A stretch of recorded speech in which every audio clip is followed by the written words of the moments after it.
से मंदिर बनाना, क्या सरकार से आपने परमिशन लिया है? मुसलमान से क्या परेशानी है आपको? मुसलमान होते हैं जो हिंदू का मुसीबत में मदद करते हैं। हम आप जेल गए हैं क्यों? विवादित बयान दिया, कहीं ना कहीं लोगों को, ग्रामीणों को आपने भड़काने का काम किया है।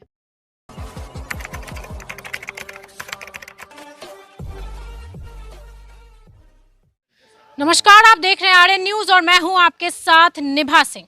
अभी हम बूथ की धरती वैशाली पर मौजूद हैं और यहां पर मैं आपको बता दूं कि एक नामचीन चेहरा जो हमेशा विवाद में घिरे रहते हैं, हिंदूवादी हैं, जिनका नाम है राजीव जी।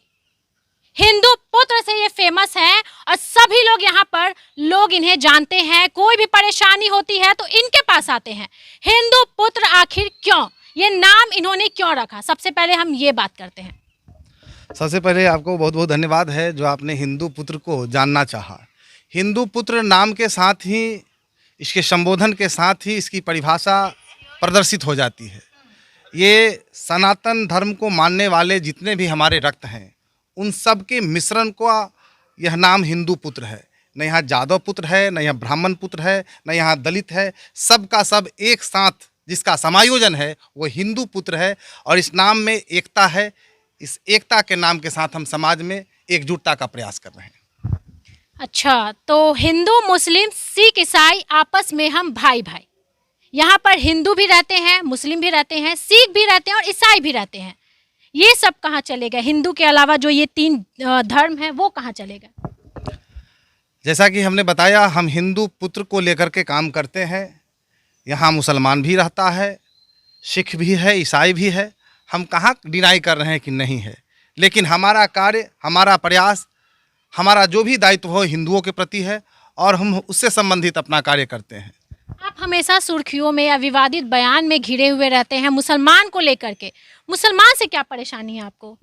मुसलमान से तो पूरी दुनिया को आज जिस तरीके से त्रासदी के तरह सामना करना पड़ रहा है, केवल हमको ही समस्या है ऐसा नहीं है। 57 इस्लामिक स्टेट हैं, उन 57 इस्लामिक राष्ट्रों को भी मुसलमानों से परेशानी है। अभी तालिबान का जो तात्कालीन घटना है उसको देखने के बाद भी अगर आपको लगता है कि मुसलमानों से क्या समस्या है, तो मुसलमान अपने आप में आतंकवाद का पर्यायवाची है। अच्छा, तो आपको पता है देश में लमसम 25 करोड़ की आबादी मुसलमान की है। इस देश के अंदर 25 करोड़ आतंकवादियों की जो जमात रह रही है, ये उनके औलाद हैं, ये उनके वंशज हैं जो भारत के हम बहुसंख्यक हिंदू समाज के लोगों पर 800 वर्षों तक हुकूमत किए। इसलिए हमारे दिल में उनके लिए कोई जगह नहीं है। हम इस भारत को हिंदू राष्ट्र बनाना चाहते हैं और इस हिंदुस्तान के अंदर उनको किसी भी प्रकार का कोई भी अधिकार न हो। हम इसकी लड़ाई लड़ें। हिंदुस्तान से कभी भी मुसलमान की आबादी को या मुसलमान लोगों को नहीं भगा सकते हैं, तो ये कहीं ना कहीं विवाद पैदा करता है हमारे समाज में। देखिए, मुसलमान को जहाँ तक भगाने का विषय है, मुसलमान भी व्यक्ति है, हिंदू भी व्यक्ति है, लेकिन उसका आचरण, उसका व्यवहार और उस जिस धर्म को मानता है, जिस कुरान को मानता है, जिसके कारण वो आतंकवादी जैसा सलूक करता है, अगर कुरान और इस्लाम से दूरी बना ले, क्योंकि लगभग कन्वर्टेड, वो जितने मुसलमान हैं सब कन्वर्टेड हैं, अगर अपने पुरातन उस हिंदू धर्म की ओर अगर अग्रसर हो जाते हैं, घर वापसी कर लेते हैं, तो उनका स्वागत, अभिनंदन होगा। लेकिन शैतानियत के साथ इस भारत को अगर दमन करने की जो उनकी नीति है, गजवाए हिंद के सोच के साथ जो आतंकवादी को कृत्य करते हैं, ऐसे लोगों को भारत में अब शरण नहीं मिलने वाला। कई ऐसे मुसलमान होते हैं जो हिंदू का मुसीबत में मदद करते हैं। हम भी स्कूल कॉलेज में रहे हैं, हमारे दोस्त बने हैं, मुसलमान बने हैं, हमेशा साथ रहे हैं। तो इस पर आप क्या कहेंगे? क्योंकि कभी ना कभी मुसलमान या हिंदू दोनों एक दूसरे के काम आए हैं। पूरी दुनिया को भारत ने संदेश दिया है अतिथि देवो भव का, वसुधैव कुटुंबकम का, लेकिन बदले में क्या पाया है? वही पीठ में खंजर पाया है। इस हिंदुस्तान के अंदर भी जिस तरीके से आज भी आप देख रहे हैं, रोहिंग्या को लेकर के जिस तरीके से इस भारत के अंदर आंदोलन होता है, रोहिंग्या कौन है? क्या वो भारत का रहने वाला है? उसके लिए दर्द क्यों होता है इनके दिल में? जिस तरीके से अफगानिस्तान से हमारे अल्पसंख्यक हिंदू हमारे भाइयों को वहाँ से भगाया गया, सिख को भगाया गया, जिस तरीके से उन पर अत्याचार होता है, एक शब्द भी नहीं निकलता है इनके मुंह से। तो हम स्पष्ट रूप से मानते हैं कि इस हिंदुस्तान के अंदर जितने संसाधन हैं उन सब पर हमारा अधिकार है।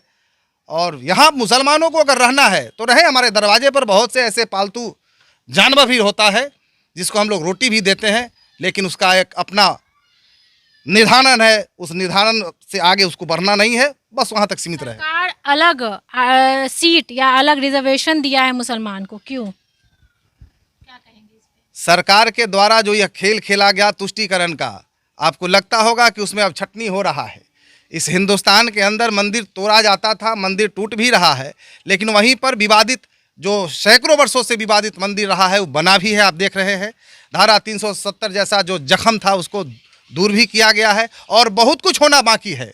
अभी थोड़ी देर पहले मंदिर को जो तोड़ा गया था उसमें आपने विवादित बयान दिया, कहीं ना कहीं लोगों को, ग्रामीणों को आपने भड़काने का काम किया है। हमने जगाने का काम किया है, हमने भड़काने का काम नहीं किया है। अगर हिंदू भड़क गया होता तो भारत से इस्लाम कब का भाग गया होता। आप जेल गए हैं, क्यों?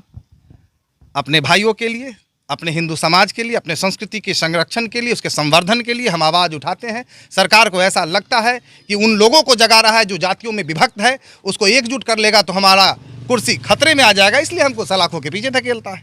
यानी कि प्रशासन कहीं ना कहीं खौफ खाती है आपके बयानों से। प्रशासन हमसे मोहब्बत करती है, प्रशासन हमारे प्रति हमेशा दिल में उसको सहानुभूति होता है, लेकिन चूंकि वह सरकार का नुमाइंदगी करता है इसलिए उसको सरकार के आदेश का पालन करना होता है। ऐसे प्रशासन के दिल में हमारे लिए जगह है। ये बताइए कि धर्म का मुद्दा बड़ा है या बेरोजगारी, जो महंगाई है उसका मुद्दा बड़ा है? अब आप कहेंगे कि शरीर के अंदर जो आत्मा है वो आवश्यक है या शरीर आवश्यक है? दोनों की आवश्यकता है, लेकिन आत्मा कब? जब शरीर होगा तब आत्मा धारण करेगी ना। कौन सा मुद्दा बड़ा है ये बताइए। हमारा मुद्दा हमारा धर्म है, धर्म से बड़ा कोई विषय नहीं है। जहाँ धर्म नहीं है वहाँ शांति नहीं है, वहाँ न्याय नहीं है, और जहाँ न्याय नहीं है, जहाँ शांति नहीं है, वहाँ जीवन की कल्पना बेकार है। ये बताइए, करोड़ों का मंदिर बना रहे हैं, क्या कहेंगे उस पे? बनना चाहिए जो पूरी दुनिया को शांति देता हो, जो पत्थरों की पूजा उपासना करने का, नदियों को पूजा करने का, वृक्षों के संवर्धन करने का जो संदेश देता हो, उसकी तो पूरी दुनिया में जय जयकार होनी चाहिए। अरबों खरबों की मंदिर बननी चाहिए। सरकारी जमीन है, सरकारी जमीन पर इस तरह से मंदिर बनाना, क्या सरकार से आपने परमिशन लिया है? सरकार को भी तो हमने बनाया है, और जो हमारे सबसे बड़े सरकार हैं हम उनको कैसे भूल सकते हैं। और ये धरती, ये भारत की धरती, सनातन की धरती है।